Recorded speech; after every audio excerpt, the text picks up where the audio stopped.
Bueno, titulado este mensaje, Convirtiendo la gracia de Dios en lascivia. Si abrimos nuestra Biblia en la carta a Judas, en el capítulo 1, nada más hay un capítulo, no tiene capítulos, son puros versículos nada más, son 25 versículos. Dice la Biblia en los primeros 4 versículos, dice: Judas, siervo de Jesucristo, hermano de Jacobo, a los llamados, santificados en Dios Padre y guardados en Jesucristo, misericordia y paz y amor os sean multiplicados. Amados, por la gran solicitud que tenía de escribiros acerca de nuestra común salvación, me ha sido necesario escribiros y exhortándoos que contendáis ardientemente por la fe que ha sido una vez dada a los santos. Porque algunos hombres han entrado encubiertamente, los que desde antes habían sido destinados para esta condenación. Hombres impíos que convierten en libertinaje la gracia de nuestro Dios y niegan a Dios, el único soberano, y a nuestro Señor Jesucristo. Judas nos previene de que entrarán falsos pastores infiltrados en la iglesia con un objetivo en la mente: convertir la gracia de Dios en lascivia. El término lascivia en la Biblia, en alguna de sus traducciones, abarca una variedad concebibles del pecado. Judas, cuando nos previene de esto, nos habla de la lascivia. En términos literales, lascivia significa falta de disciplina moral, rechazo a las normas aceptadas de la moral. Y la palabra proviene del latín lascivia, que significa pasión suelta, desbocada y codicia. Significa permisidad en la iglesia, desorden, el abandono de todos los frenos. Y también representa a todo lo sucio, degradante, lujurioso y obsceno. Cuando Judas dice libertinaje, es la palabra griega aselgia, que significa lascivia o disolución. Ahora, Jesús llamó la lascivia en un pecado del corazón. Pero decía que lo que del hombre sale, eso contamina al hombre. En Marcos capítulo 7, en el versículo 20 al versículo 22, dice la Biblia: porque dentro del corazón salen los malos pensamientos, los adulterios, las fornicaciones, los homicidios, los hurtos, las caricias, las maldades, el engaño, la lascivia, la envidia, la maledicencia, la soberbia, la insensatez. Igual que Judas, el apóstol Pablo también aludió a la lascivia que veía dentro de la iglesia al considerar a los corintios. En su segunda carta, en el capítulo 12, segunda de Corintios 12, versículo 20 y versículo 21, dice Pablo: pues me temo que cuando llegue no os halle tal vez como quiero, y yo sea hallado de vosotros cual no queréis, que haya entre vosotros contiendas, envidias, iras, divisiones, maledicencias, murmuraciones, soberbias, desórdenes, que cuando vuelva me humille Dios de entre vosotros, y quizá tenga que llorar por muchos de los que antes han pecado y no se han arrepentido de 3 cosas: la inmundicia, la fornicación y la lascivia que han cometido. Ahora les pregunto, amados, ¿cómo es que esta gente de la iglesia de Corinto, que ha sido bendecida y fue bendecida de una manera tan abundante, tenían todos los dones espirituales, podían seguir viviendo en una condición tan sórdida. Esperamos que el mundo sea lascivo, ¿verdad? Complaciéndose libremente en su lujuria, pero no el pueblo de Dios. Evidentemente este pecado se ha vuelto incontrolable dentro de la casa de Dios. Todos los domingos los cristianos profesantes nos reunimos como iglesia para adorar, para escuchar y disfrutar la hermandad. Con todo, muchas de esas personas que aparentemente se ven piadosas y con cara de santitos y de cara de yo no fui, muchos llevan una vida de lujuria, fornican, tienen aventuras amorosas, alimentan su adicción a la pornografía. Díganme, ¿cómo un creyente que ha recibido la luz podría seguir haciendo tales cosas? Y por este motivo, Judas no se anda con rodeos. Nos dice inmediatamente, porque muchos en la iglesia están siendo desviados por el torrente de la lascivia del diablo. En el versículo 4 de Judas nos dice, porque algunos hombres han entrado encubiertamente, los que desde antes habían sido destinados para esta condenación. Hombres impíos que convierten en libertinaje la gracia de Dios y niegan a Dios, el único soberano, y a nuestro Señor Jesucristo. En este universo, Judas pone en evidencia todo el plan de Satanás para engañar a los elegidos de Dios. El diablo traerá a la iglesia todo tipo de ministros para pervertir el evangelio de la gracia de Dios. Está llena la iglesia de este tipo. Pero si nosotros, si usted y yo tenemos una comprensión genuina, bíblica de la gracia, el enemigo no nos puede. Nunca podrá seducirnos para llevarnos.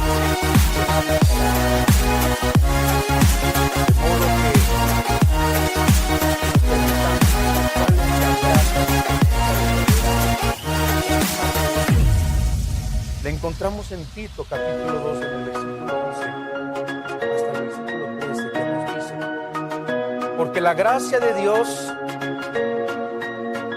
se ha manifestado para salvación a todos los hombres, enseñándonos que, renunciando a la impiedad y a los deseos mundanos, vivamos en este siglo sobria, no ebria, sobria, justa y piadosamente, aguardando la esperanza bienaventurada y la manifestación gloriosa de nuestro gran Dios y Salvador Jesucristo. Este pasaje en Tito nos revela dos características que la gracia bíblica siempre produce en la vida. Número uno, una expectación y un anhelo. Número dos, un temor y una reverencia santa. Una expectación y un anhelo por la segunda venida del Señor. Número dos, un temor y una reverencia santa hacia el Señor. Y estos dos frutos de la obra de la gracia son inseparables, amados. Sencillamente no podemos poseer uno separado del otro. Ahora, cuando Judas habla de hombres impíos que se van a infiltrar en la iglesia, la palabra que utiliza para impíos significa hombres sin reverencia. ¿Se ha dado cuenta cuánta falta de reverencia hay ya en los púlpitos de las iglesias? En las iglesias, en los programas televisivos cristianos que vemos.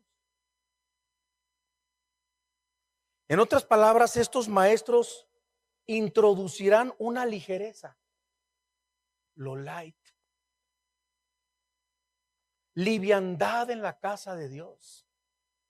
Intentarán distorsionar y pervertir toda la reverencia hacia las cosas del Señor.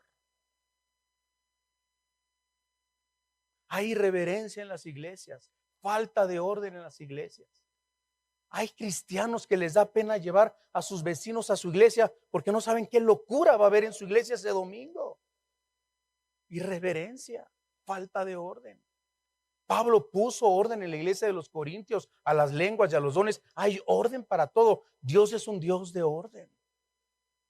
Y a veces lo justificamos el programa que el Espíritu Santo quiera. No, Dios exalta, Dios nos bendice cuando hay un orden. Vean qué lindo orden tenemos esta noche y todas las reuniones de UPAC. Gracias a Dios. Jeremías profetizó de tales hombres impíos y nos dice en Jeremías 23:32. Jeremías 23:32 dice: he aquí, dice Jehová, yo estoy contra los que profetizan sueños mentirosos.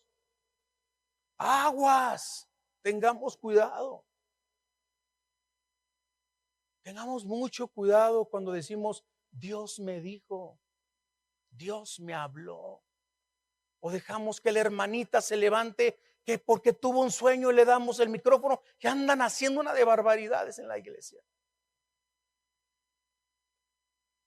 Y dice la Biblia, y los cuentan, todavía tienen sueños mentirosos y los cuentan. Y dice, ya hacen errar a mi pueblo con sus mentiras y con sus lisonjas. Otra vez aparece ahí esa palabra lisonjas, ligereza, light. Dice, yo no los envié, ni les mandé, y ningún provecho hicieron a este pueblo, dice Jehová. La palabra lisonja es ligerezas. Y les pregunto y contesto, ¿cuál es el propósito del diablo al traer un espíritu de lisonja o ligereza? ¿Cuál es el propósito? Es hacerle creer que el Señor no es severo frente al pecado.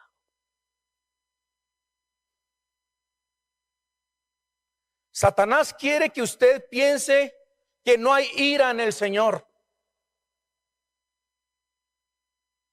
Ahorita es todo amor, amor, amor, amor, amor. Que su gracia cubre todo juicio justo. De modo que a veces escuchará que el enemigo nos susurra: no te preocupes por tu lujuria, pastor. Hay abundante misericordia y perdón en la gracia de Dios. Cuando dice Judas en el versículo 4, convierten en libertinaje la gracia de Dios. La palabra convierten es metatitsemi en griego. Significa transferir, pervertir. Significa que algo cambia, que algo se añade. Viene de una palabra que significa abatir la verdad. Es decir, ponerla en el suelo y volverla pasiva. En resumen, la gracia de Dios, que una vez estuvo erguida en muchos hombres de Dios, en muchos pastores, en muchos maestros. Activan estos hombres, se vuelven impíos, pero como no dejan su pecado, se vuelven impíos, la arrojan al suelo, pisotean la gracia de Dios y la despojan de todo su sentido y de todo el poder que la gracia tiene de Dios para nuestra iglesia, para los siervos, para los santos de Dios. Isaías, el profeta, se lamentaba en Isaías 59, en el versículo 14 y 15. Dice Isaías: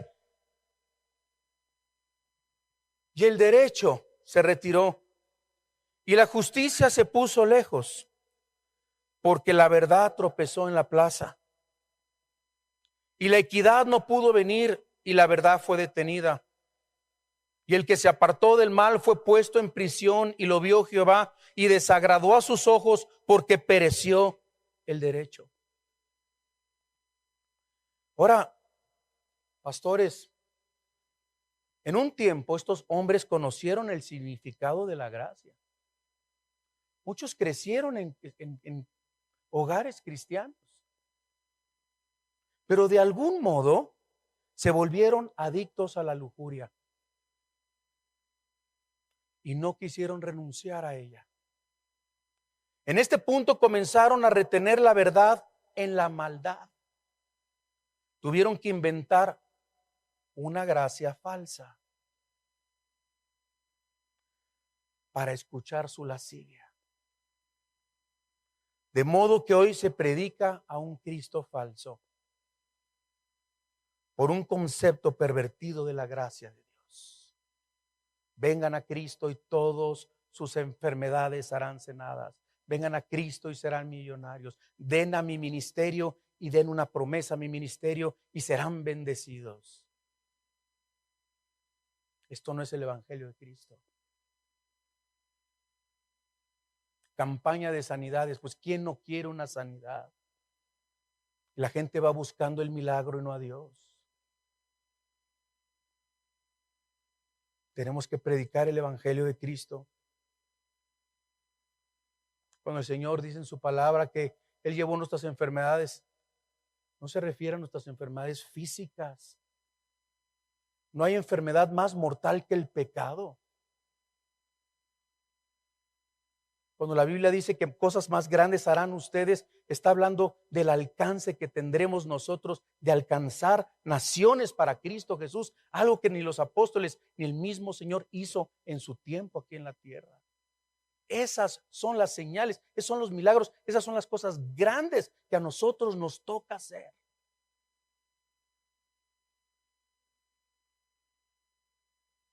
Judas llama a tales ministros impíos.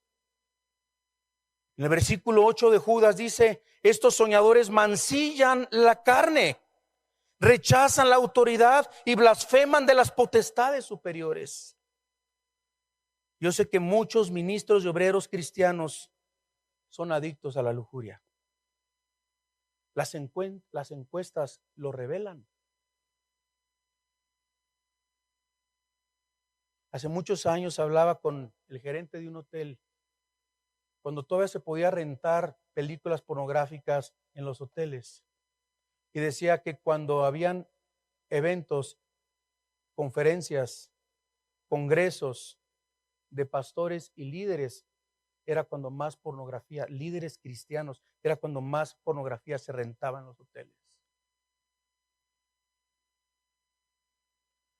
Y muchos siervos se sienten el peso de su culpa y se arrepienten. Y aún más anhelan ser liberados de caídas ocasionales. Podemos llegar a pensar que porque Dios nos perdona el pecado y otra vez.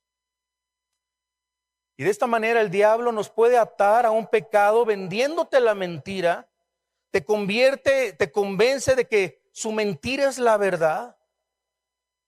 Y él lo hace con frecuencia, convenciendo a los cristianos que todavía se pueden aferrar en la gracia de Dios, deleitándose al mismo tiempo en sus pecados. Y Satanás nos vende la mentira, persuadiendo a los cristianos de que la gracia es como un río interminable. Sí lo es, claro que lo es, pero no, dice la palabra de Dios en Romanos 6:1, que pues diremos, perseveraremos en el pecado para que la gracia abunde. Y Pablo nos contesta y nos dice: de ninguna manera, porque los que hemos muerto al pecado, ¿cómo viviremos aún en él? ¿O no sabéis que los que hemos sido bautizados en su muerte, hemos sido bautizados en su resurrección de Jesucristo? O sea, Dios no nos dio una pecadormática, hermanos, licencia para pecar. Quiero terminar proporcionándoles 3 defensas en contra de los engaños, de las mentiras de Satanás sobre la gracia. Sobre la gracia. El versículo 20-21 de Judas nos dice: pero vosotros, amados, Judas 20-21,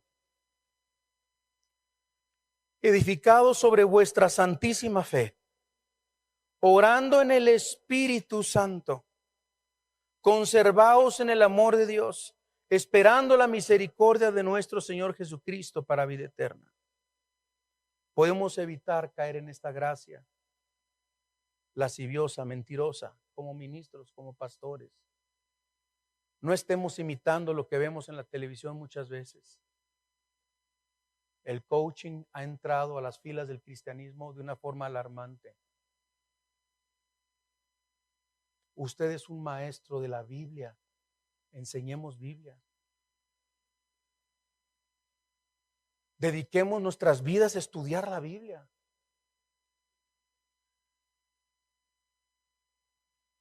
¿Qué vamos a predicar los domingos? Biblia. Una exégesis de la palabra de Dios, versículo por versículo. Desmenucemos la palabra de Dios. Seamos impactados por la palabra nosotros antes de impactar con la palabra de Dios a otros. El otro día escuchaba un predicador que decía, y tiene una iglesia enorme, gigantesca, y como son tan grandes, muchos creen que porque están bendecidas por Dios. Y no hay cosa más falsa que esa, más mentirosa que esa. ¿Saben qué decía? Decía, todos los seres humanos somos 99.99% buenos. Descubre el campeón que hay en ti. No hay nada más alejado de la certeza de las sagradas escrituras. Todas nuestras obras son como trapos de inmundicia delante de Dios. Tenemos que volvernos a Dios en arrepentimiento. Nos da miedo predicar muchas veces del infierno, del pecado. Tenemos que predicar del pecado. Y tenemos que incomodar a la gente. No estamos para agradarle a nadie más que a Dios. 3 cosas, dice Judas, debemos edificar nuestra fe. Número 1. Edificados sobre vuestra santísima fe, orando en el Espíritu Santo. Número 1, edificando nuestra fe. ¿Cómo? Estudiando con diligencia la palabra de Dios. Sin embargo, sabemos, hermanos, que la fe viene por el oír, pero no solamente por el leer la Biblia, sino por escuchar y hacer lo que leemos. Debemos leer la palabra de Dios y aplicarla a nuestros corazones y aceptar la reprensión de Dios. Eso va a producir sobriedad espiritual en nosotros. Y entonces, hermanos, pastores, no importa la clase de mensaje que nosotros escuchemos predicar, nunca seremos arrastrados por las mentiras y la ligereza, el mensaje light que el día de hoy se está predicando. Número 2, debemos de orar en el Espíritu. ¿Saben qué significa orar en el Espíritu? Orar guiados por el Espíritu Santo. Esto significa que no oramos solamente en la iglesia, sino acogiéndonos al Señor en privado. ¿Cuánto tiempo inviertes todos los días en oración, pastor?